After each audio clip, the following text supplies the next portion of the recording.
அஸ்ஸலாமுஅலைக்கும். Hi friends, welcome to Farhana tasty world. இன்றைக்கி நம்ம கிச்சனில் கத்திரிக்காய் முருங்கைக்காய் போட்ட புளிக்குழம்பு எப்படி வைக்கலான்னு பார்க்கலாம் வாங்க. புளி ஒரு சின்ன லெமன் சைஸ்க்கு எடுத்துக்கோங்க. அதை ஒரு 10 நிமிஷம் தண்ணியில் ஊற போட்டுருங்க. இதுக்கு தேவையானது 2 வெங்காயம், அதில் ஒரு வெங்காயத்தை பொடிசாக நறுக்கி வச்சுருக்கேன், ஒரு வெங்காயம் அரைக்கிறதுக்கு.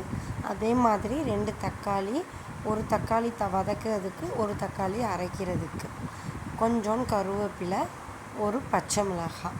நான் இன்றைக்கி இதில் தேங்காய் சேர்க்காமல் புளிக்குழம்பு செய்வது எப்படின்னு பார்ப்போம். கத்திரிக்காய் முருங்கைக்காவை நான் நறுக்கி தண்ணியில் போட்டு வச்சுருக்கேன். தேவையான பொடி ஐட்டம் 1.5 டீஸ்பூன் மிளகாய்த்தூள், 3/4 டீஸ்பூன் மஞ்சள்தூள், 2.5 டீஸ்பூன் மல்லித்தூள். நான் காஷ்மீரி சில்லி பவுடர் தான் யூஸ் பண்ணுறேன்.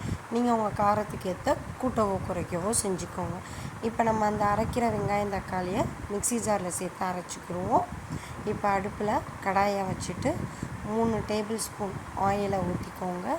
எண்ணெய் கொஞ்சம் நல்லா சூடு வந்ததுக்கப்புறம் தாளிக்கிறதுக்காண்டி 1/2 டீஸ்பூன் வெந்தயம், 1/2 டீஸ்பூன் சீரகம், 1/2 டீஸ்பூன் சோம்பு, 1/4 டீஸ்பூன் கடுகு.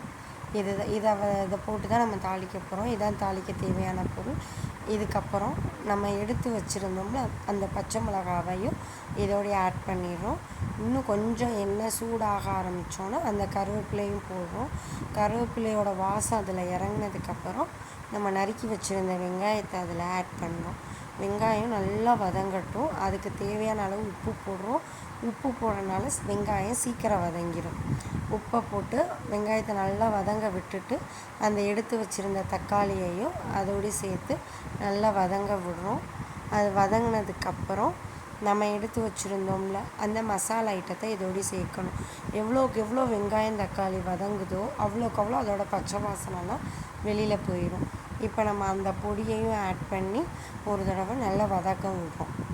இதனால் அந்த மசாலில் உள்ள வாசம், பச்சை வாசம், வெங்காயம் தக்காளி, சில குழம்பு வதக்காமல் போட்டோம்னா பச்சை வாசம் இருந்துக்கிட்டே இருக்கும். இப்படி நம்ம நல்லா வதக்குற மூலயமா பச்சை வாசனை ஃபுல்லாக போயிடும்.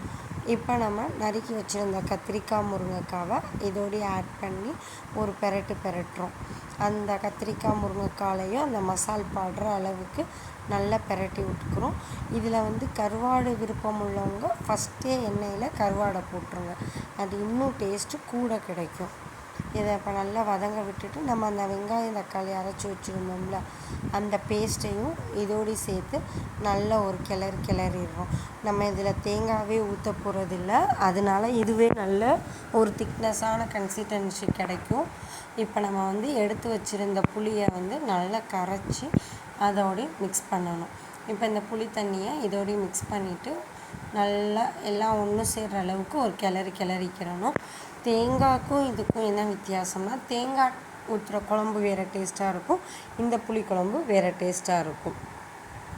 இதை ரெண்டையும் நல்லா மிக்ஸ் பண்ணி இந்த ரெண்டும் சேர்ந்து நல்லா ஒரு கொதி வரங்காட்டியும் அடுப்பை ஹை ஃப்ளேமில் வச்சுருங்க. இப்போ உங்களுக்கு தெரியும் நல்லா கொதி வருது ஃபுல்லாக. இப்போ அடுப்பை லோ ஃப்ளேமில் வச்சு ஒரு 10 நிமிஷத்துலேருந்து 15 நிமிஷம் கொதிக்க விடுங்க. இப்போ ஃபேவரட்டான கத்திரிக்காய் முருங்கைக்காய் போட்ட புளிக்குழம்பு ரெடி ஆயிடுச்சு. நீங்களும் உங்கள் வீட்டில் இதை செஞ்சு பாருங்கள். அப்புறம் சப்ஸ்கிரைப் பண்ணிடுங்க இந்த சேனலை.